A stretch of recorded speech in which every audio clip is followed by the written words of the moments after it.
La famine officiellement déclarée à Gaza par l'ONU marque une tragédie humanitaire inédite au Moyen-Orient. Les décès liés à la malnutrition augmentent de façon alarmante, conséquence directe des agressions sionistes, sous le regard silencieux de la communauté internationale. La famine déclarée aujourd'hui dans le gouvernorat de Gaza par la CPI est la conséquence directe des mesures prises par le gouvernement israélien.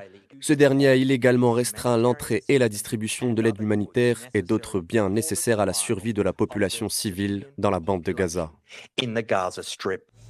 Rien qu'au cours des 20 premiers jours d'août, 133 personnes, dont 25 enfants, sont mortes de faim à Gaza. Selon des données vérifiées par l'OMS, ces chiffres illustrent l'ampleur du drame humanitaire causé par le blocus et la guerre.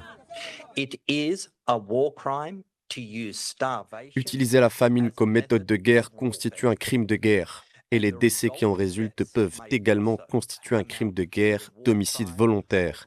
Les autorités israéliennes doivent prendre des mesures immédiates pour mettre fin à la famine dans le gouvernorat de Gaza et empêcher de nouvelles pertes humaines dans la bande de Gaza.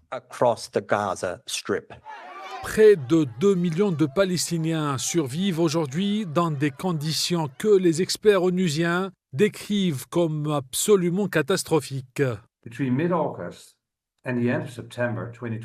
Entre mi-août et fin septembre 2025, la situation devrait encore se dégrader avec des prévisions de famine dans la région où je me trouve actuellement à Deir el-Balah et Khan Younes. La malnutrition aiguë devrait continuer à s'aggraver rapidement. Rien qu'en juillet, le groupe sectoriel nutrition a signalé que plus de 12 000 enfants souffraient de malnutrition aiguë.